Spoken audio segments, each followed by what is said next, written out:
Mooneen sundarraa guddaan si galateeffadha. Kanaan dura Ministeerri Haajaa Alaa kan United States Anthony Blinken ibsa baasan keessatti waliigalteen Pretoria waggaa tokko ga'uunsaa waraanni dhaabbachuunsaa wantoonni kun gaariidha jedhanii booda kan Oromiyaa keessaas gara mariitti dhufuu qabaa akkasumas kan Amaaraa jedhaniiti jiru waliin dubbii kan waraana bilisummaa Oromoo fi mootummaa gidduu yeroo lammaffaaf amma deebee jalqabeera jedhamaati jira. Kana akkamittiin ilaalte maal fidee dhufuufis jira? Waraanni Oromiyaa keessa jiru kun waggaa 5 ol deemaa jira.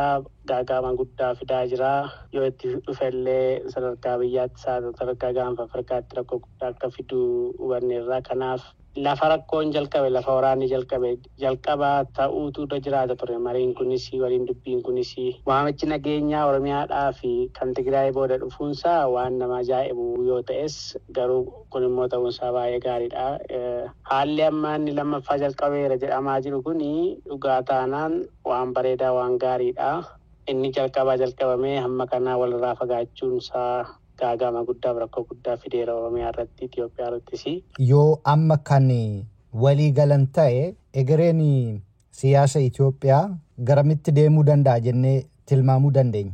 Duraan dursaa sadarkaa wal dhabbiitti sadarkaa wal waraanuutti maaltu geessise kan jedhu suni erga hubatamee booda wanti sun hubatamee immoo gara mariitti gara wal hubachuutti dhufee jennaan Oromiyaan nagaa taatee Oromoon nagaa ta'ee jennaan akkasuma naannolee fi uummattoonni Itoophiyaa keessa jiran kan biraallee nagaa fi nageenya jiraatee jennaan abdii guddaatu gara fuulduraatti Itoophiyaadhaafis haa ta'u uummattoota isheefis haa ta'u akka gaanfa Afrikaatti abdii guddaatu jira. Rakkoo dinagdee, gaagama siyaasaa, gaagama hawaasummaa wantoota jiran kana hamma ta'e salphisuudhaan gara jireenya tasgabbii qabuutti ceesisuu keessatti gahee hin qaba jedhee yaada. Amma hoogganaan waraana bilisummaa Oromoo irratti hirmaateera odeeffannoo jedhutu ba'aatii jira. Inni kun faayidaansaa maaliin jechuun isa yeroo darbeerraa hagamnu abdachiisuu danda'a? Marii kana yookaan waliin dubbii kana wanti adda godhu tokko isa kana yeroo baay'ee wanti akkasii waliin dubbiin sun yookaan mariin akkasii gara dhumaarra ga'uusaa fi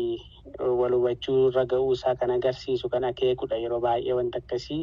Egaa isaan duwwaan hirmaachuun qofti wanta kana abdachiisaaf gaarii hin godhu. Karaa mootummaa Itoophiyaa qaamoleen argamuu qabanii fi qaamoleen murteessoo ta'anii waliin dubbii gitaaf gitaa kan jedhamu sana ta'uusaatu murteessaa. Waanuma fedheefuu milkiidhaaf abdii guddaadhaan eeguun baay'ee gaariidha. Waliigalteen Pretoria erga waliif mallatteeffamee torban darbe waggaa tokko guuteetii jira. Waggaa tokko kana keessatti gaafa ilaalamu hojiirra ooleera moo hin oolledha jenna? Qaamoliin lamaanuu amma gaafa waggaa tokkoffaa isaanii irratti ilaallu ibsa yeroo walirratti baasan argina waan ta'eef. Egaa waliigalteen tokko hojiirra ooleera moo hojiirra hin oolle jedhanii xiinxaluu dura maal irratti waliigalanii warri waliigalan sun immoo waan waliigalan sana hubataniiru hojiitti godhaa fi guyyaa ji'a meeqatu kenname kan jedhu taayimlaayinii qabaa kan jedhutu barbaachisa. Dhuguma waliigalteen sun taasifamuusaa karaa miidiyaa karaa adda addaa dhageenya irra hin beeknaa hojiirra oolmaa isaa garuu jaruma waliigalantuu fi qaamolee isaan gidduu jiran sanatu beeku jechuudha. Yeroo waliigalteen Pretoria mallattaa'e sana keessumaa Itoophiyaa keessatti kan naannoo Oromiyaa abdiitutti horamee ture.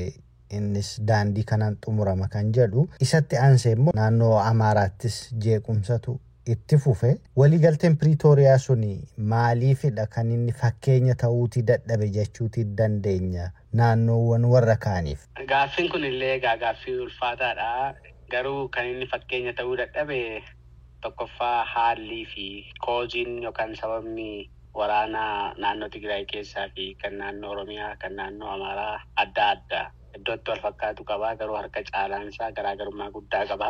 Iddootti immoo akka fakkeenyaatti ta'utus immoo jira namni wal waraanee qaamni adda addaa wal waraanee uummanni miidhamuu caalaa waliigalteen siyaasaa lolli siyaasaa waliigalteen siyaasaa dhumsaa wanti ta'uu akka agarsiisus iddootti fakkeenya ta'uu jira. Ibsa Ministeerri Kominikeeshinii mootummaa Itoophiyaa baaseen haala deemsa mootummaan Itoophiyaa deeme hojiiwwan hojjete hunda erga ibseetii booda karaa gamaa lafarra harkifannaatu jira waan jedhu yookaan immoo waan bifa shakkii qabu jechoota asiifachi walitti darbachaatii jiru. Tarii irra deebi'anii waraana kana walitti kaasuutiin maluu kan jedhuu fi haalli siyaasa Itoophiyaa amma maarradha jira nuun jechisiisuu danda'a. Isa kan warra Tigraay kanarraa yookaan dhugaa dubbachuuf taanaan yeroo waliigalan sana waliigalteen Piriitooriyaa yeroo mallatteeffamu wantoota qabxiilee waliigaltee sana bulchiinsi mootummaa Tigraayis uummata Tigraay wajjiniin mootummaan Itoophiyaas akka federaalaattis haa ta'u akka qooda fudhattoota adda addaatti waan waraqaarra kaa'an sana hojiitti hiikuu hin dandeenye moo hin dandeenyu kan jedhu waan ilaalan natti fakkaatu. Fakkeenyaaf mootummaan Itoophiyaa humnaa fi haamilee ittiin mootummaa Eertiraatiin waraana Eertiraatiin Tigraay keessaa baasuu yeroo ammaa kanatti qaba jedhee hin yaadu. Akkasuma mootummaan Itoophiyaa qaama hidhatee karaa mootummaa naannoo Amaaraa daangaa Tigraay keessa seenee humnaan qabate sana baasee seeraa fi heera akkaataa biyya kanaatti hin kabachiisaa. Amantaa jedhu hin qabu. Hin dadhabaa yookaan gochuu hin danda'u. Humna isaa dandeettisaa tuffachuu qotuu hin ta'in wantoonni bu'uura dudduubee ta'antu jiru. Deemee haalli siyaasa Itoophiyaa inumaayyuu walxaxaa sodaachisaa maaltu ta'uuf jedhaa jettee akka atiyyaan unpredictable isa ta'e sana akka ta'e taranii hubadhaa nama yaachisaa. Garuu immoo yeroo akkasii keessa dukkana keessaan ifni cilaanchilli mul'achuu nama dirqama kanaafi ammayyuu karaa nagaaf karaa marii karaa wal hubannoo fedha dhuunfaadhaa fi fedha murnaa dabarsanii waa'ee biyyaa waa'ee dhalootaa waa'ee egeree yaaduun akka barbaachisu kan hin dhabu uummataa fi kan hin argadhu immoo fedha uummataa galmaan ga'uudhaaf kan jedhutu yaadamuu qabaa jedhee yaada qaasa. Tole Moonanii Sundarraa ibsa naa kenniteef guddaa godheensi galateeffadhaa ulfaadhu. Fayyaa ta'e atillee.